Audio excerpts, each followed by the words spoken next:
Hello friends, अस्सलाम वालेकुम। चलने वाले पत्थरों के बारे में तो आप लोगों ने सुना ही होगा, लेकिन चलने वाले पहाड़ों के बारे में आप लोगों का क्या ख्याल है? नाजरीन, हमारी दुनिया अजीब व गरीब मिस्ट्रीज से भरी हुई है। बरमूदा ट्रायंगल से लेकर अंडर वाटर रिवर तक इस दुनिया में कई ऐसे पुरस्कार जगहें मौजूद है जिनको सिर्फ समझने के लिए बड़े बड़े साइंटिस्ट भी सर जोड़ कर बैठे हैं। आज आप 7 ऐसी मिस्ट्रीज प्लेसेस के बारे में जानेंगे जिनका आखिर वजूद कैसे हुआ, ये वाकई में एक पहेली है। तो आइए शुरू करते हैं। नंबर 7, तुर्कमानिस्तान के अलीशान कुर्राकुम सहरा के बिल्कुल सेंटर में, जहां ऑलरेडी इतनी गर्मी पड़ती है, ज़मीन में 100 फीट गहरा एक ऐसा गड़ा मौजूद है जहां 24 घंटे आग लगी रहती है। यह गड़ा दरवाज़ा गैस क्रिएटर के नाम से जाना जाता है, जो 17,500 स्क्वायर फीट तक फैला हुआ है। चाहे बारिश हो या तूफान, ये आग पिछली 50 सालों से ऐसी ही जल रही है। लेकिन सवाल यह है कि ये आग यहाँ जलाई किसने है। 1971 में एक सोवियत जियोलॉजिस्ट यहाँ ड्रिलिंग का काम कर रहा था कि अचानक उनके नीचे ज़मीन घिसक गई और तब ही ये गड़ा बन गया था। लेकिन उनको यहाँ से एक अजीब स्मेल आने लगी। जब तहकीक हुआ तो मालूम पड़ा कि इस गड़े से नेचुरल मीथेन गैस निकल रही है। क्योंकि मीथेन गैस डेंजर होती है तो इस वजह से काफ़ी कोशिश की गई कि ज़मीन से निकलने वाली गैस को रोक लिया जाए, लेकिन सारी कोशिशें नाकाम रही। बस वो दिन और आज का दिन, ये आग आज भी नॉन स्टॉप जल रही है। नंबर 6, ये अजीब व गरीब पहाड़ देखकर ऐसा लगता है जैसे पानी नहीं बल्कि बादलों के बीच में एक आइलैंड बना हुआ हो। यह माउंटेन माउंट रोरेमा के नाम से जाना जाता है, जिसकी हाइट 2810 मीटर है। दूसरे पहाड़ के कंपैरिजन में माउंट रोरेमा का टॉप बिल्कुल फ्लैट है और यहाँ का वाटरफॉल दुनिया का दूसरा ऊंचा तरीन वाटरफॉल कहलाया जाता है। नेशनल जियोग्राफिक के एक टीम के मुताबिक ये माउंटेन 2 बिलियन ईयर्स से भी ज़्यादा पुराना है और यहाँ पिछले लाखों सालों से कोई भी इंसान नहीं जा पाया। यानी ये माउंटेन दुनिया से बिल्कुल कटा हुआ था। लेकिन 1884 में ये माउंटेन पहली बार सर एवरार्ड ने सर किया था और तब ही दुनिया को ये मालूम पड़ा कि ये ऊंचा तरीन पहाड़ ऊपर से बिल्कुल फ्लैट है। लेकिन रिसर्चर्स के लिए ये बात बिल्कुल हैरान कुन थी जब उन्होंने ये देखा कि इस माउंटेन पर हर किस्म की जिंदगी पाई जाती है। रिसर्चर्स को यहाँ से जानवरों और प्लांट्स के ऐसे किस्में मिली है जो उन्होंने पहले कभी नहीं देखी थी। माउंट रोरेमा पर मौजूद 53% स्पीशीज ऐसी थी जो आज तक सिर्फ इसी पहाड़ पर देखी गई है। नंबर 5, नासा के सैटेलाइट ने इंडियन ओशन की एक ऐसी पिक्चर पब्लिश की जिसमें पानी के अंदर कुछ ऑब्जेक्ट देखी गई जो इंडिया और श्रीलंका को आपस में कनेक्ट कर रहे थे।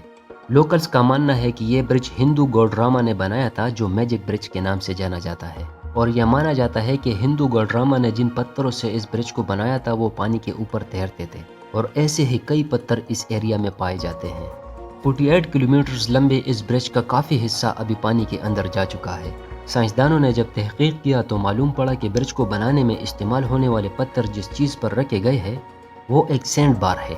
उनको इस बात की काफ़ी सबूत भी मिल चुके हैं कि यह सैंड बार बिल्कुल नेचुरल है, लेकिन इस पर रखे गए पत्थर ज़रूर कहीं और से लाए गए थे। जब सैंड बार और उन पत्थरों की एज मालूम करने के लिए रेडियो कार्बन डेटिंग की गई तो जो मालूम पड़ा तो वो जानकर एक्सपर्ट भी चौंक गए। उनको मालूम पड़ा कि ये पत्थर 7,000 साल पुरानी है और उनके नीचे सैंड बार की एज सिर्फ 4,000 साल है। तो आखिर ये पत्थर यहाँ आए कैसे? ये साइंस के लिए अभी भी एक बहुत बड़ी मिस्ट्री है।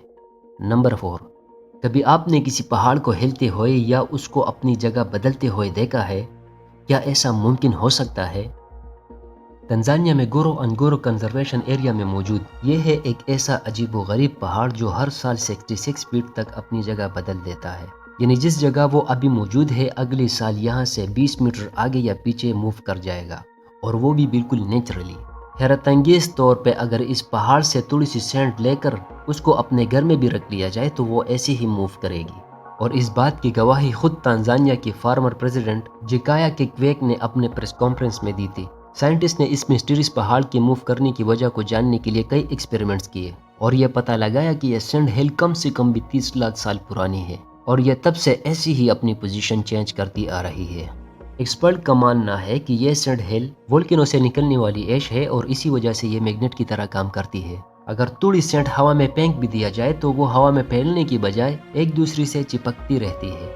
लेकिन यह सैंड हिल अपनी जगह क्यों बदलती है, इसका असल जवाब अभी तक तलाश किया जा रहा है। नंबर 3, ये बात तो हम सब ही जानते हैं कि इस धरती पर 29% ज़मीन है और 71% पानी। वर्ल्ड मैप में अगर देखा जाए तो पूरी दुनिया की समंदर आपस में जुड़ी हुई लगती है। ऐसा लगता है कि जैसे हमने सिर्फ इनको अलग अलग नाम दिए हैं जबकि ये सारे आपस में जुड़े हुए हैं। لیکن اٹلانٹک اوشن اور پیسیفک اوشن کے بیچ سے اگر گزرا جائے تو سمندر کے بیچوں بیچ ایک حیرت انگیز منظر دیکھنے کو ملتا ہے۔ سمندر کے اس مقام پر کوئی دیوار یا باؤنڈری تو نہیں لگی ہے، لیکن پھر بھی سمندر کا پانی آپس میں مکس نہیں ہوتے۔ لیکن آخر کیوں؟ ان دونوں پانی میں آخر کیا راز ہے کہ سمندر کے لہروں کے باوجود بھی یہ آپس میں مکس نہیں ہوتے؟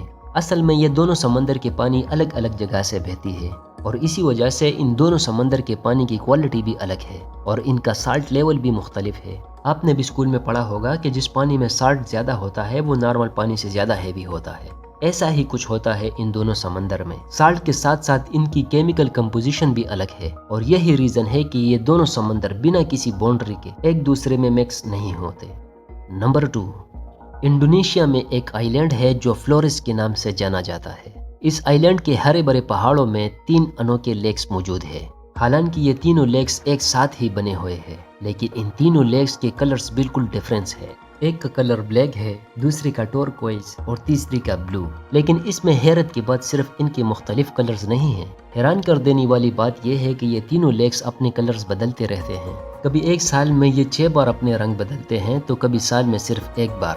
لیکن ہسٹری میں کبھی بھی ان تینوں لیکس کا کلر ایک جیسا نہیں دیکھا گیا۔ جس جگہ یہ لیک موجود ہے وہ جگہ کیلوموٹو نیشنل پارک کے نام سے مشہور ہے، اور پارک آفیشلز کا کہنا ہے کہ ان تینوں لیکس کے نیچے ایکٹیو والکینوز موجود ہے، جس کی وجہ سے یہ لیکس کیمیکل ری ایکشن کا شکار ہوتی رہتی ہے۔ والکینو کی وجہ سے جو گیس نکلتی ہے وہی شاید ان لیکس کے پانی کے ساتھ مل کر کیمیکل ری ایکشن کرتی ہے اور ان کا کلر چینج ہو جاتا ہے۔ لیکن ان تینوں لیکس کا کلر ایک جیسے کیوں نہیں ہوتے، یہ ابھی بھی ایک مسٹری ہے۔ نمبر 1، انڈیا کے منی پور اسٹیٹ میں 287 اسکوائر کلومیٹر بڑی ایک فریش واٹر لیک ہے جو لوکٹاک لیک کے نام سے جانی جاتی ہے۔ دنیا میں صرف ایک ہی فلوٹنگ نیشنل پارک ہے اور وہ اسی لوکٹاک لیک میں موجود ہے، جس کو ہم کیبل لامجوئی نیشنل پارک کہتے ہیں۔ اس لیک میں مزید ہزاروں چھوٹے بڑے فلوٹنگ آئی لینڈ موجود ہے، جن میں سے کئی نیچرلی رنگ شیپ میں ہیں۔ ان آئی لینڈ میں کئی پر آبادی بھی بستی ہے، اور ایک آئی لینڈ پر ایک چھوٹا سا اسکول بھی کھلا ہوا ہے۔ اس فلوٹنگ آئی لینڈ میں ہرن کی ایک ایسی قسم رہتی ہے جس کو سانگائی کہا جاتا ہے۔ سانگائی پوری دنیا سے ختم ہو چکی تھی، لیکن بعد میں معلوم پڑا اس فلوٹنگ آئی لینڈ پر اس کی نسل ابھی بھی موجود ہے۔ امید کرتا ہوں آپ سب کو ویڈیو پسند آئی ہوگی۔ اپنی رائے کمنٹس باکس میں ضرور لکھیے گا۔ ویڈیو کو لائک اور شیئر ضرور کرنا، اور ہاں، چینل کو سبسکرائب کرنا مت بھولیے گا۔ ملتے ہیں ایک اور شاندار ویڈیو میں، تب تک اپنا خیال رکھیے گا۔ خدا حافظ۔